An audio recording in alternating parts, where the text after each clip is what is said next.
As the double glass doors of the bustling office swung open, Kelly walks in, calm, composed, ready for another normal day, stepped inside, except today wasn't normal.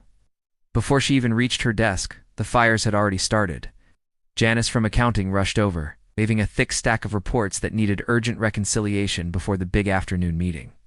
Tom from IT flagged her down about a server glitch that had completely paralyzed the email system overnight. The marketing team had just discovered a critical typo in a campaign that was already live. Shipping had a delay that was threatening a key client relationship. The sales team had overlapping schedules because of a simple miscommunication. It felt like every corner of the office had its own crisis, just waiting for her hydra of problems, growing to new heads for every one she managed to solve.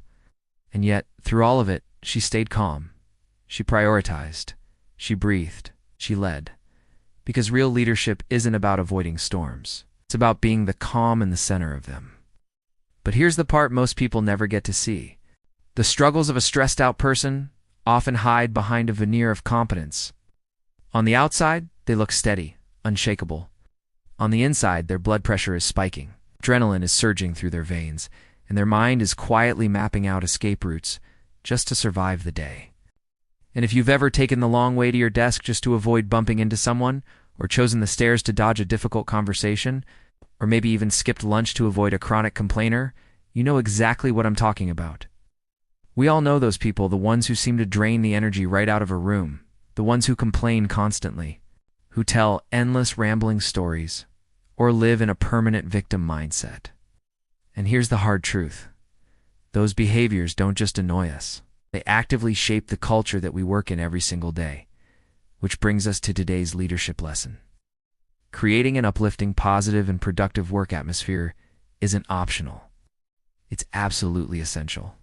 It's essential for productivity, for well-being, for retaining your best people, and frankly, for your own sanity. But certain behaviors can poison that atmosphere faster than any crisis ever could. So let's take inventory. Let's get honest about what's really going on in your workplace. What are the things that contribute to a toxic environment? Think about it. Gossiping? That constant undercurrent of negativity? Micromanaging every little detail? Poor communication that leaves everyone guessing? Playing favorites and creating an unfair environment? A complete lack of accountability where mistakes just get swept under the rug? Chronic lateness that signals disrespect for everyone else's time?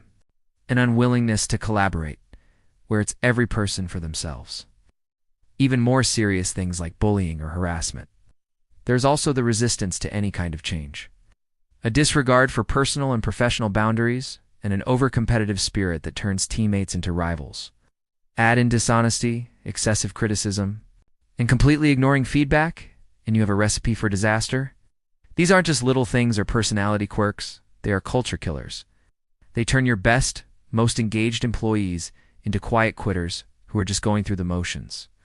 They turn leaders who should be innovating and inspiring into full-time firefighters, constantly putting out small blazes. They turn workplaces that should be zones of collaboration and growth into survival zones, where people are just trying to get through the day.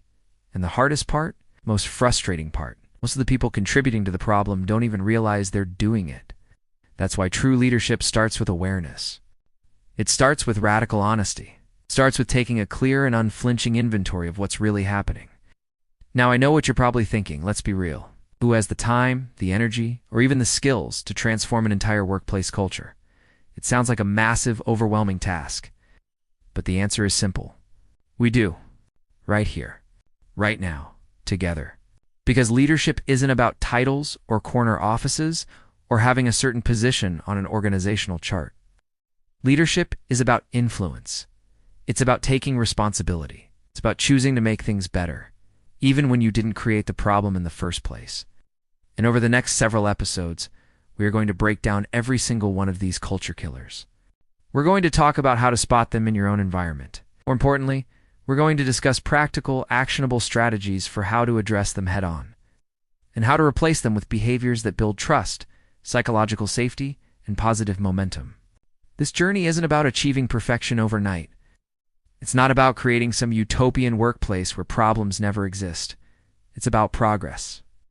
It's about making a conscious choice to lead with intention instead of constantly reacting out of exhaustion. It's about building a culture where people don't just survive, they actually thrive. So if you've ever felt like Kelly walking through those office doors, calm on the outside, but wrestling with chaos on the inside, this series is for you. If you're a leader or you aspire to be one, and you're ready to create a culture that people want to be a part of, then stick around. Subscribe, hit that notification bell, and get ready, because we're going to tackle all of this and so much more.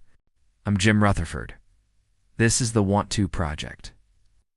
And our journey begins today, because leadership starts with taking inventory.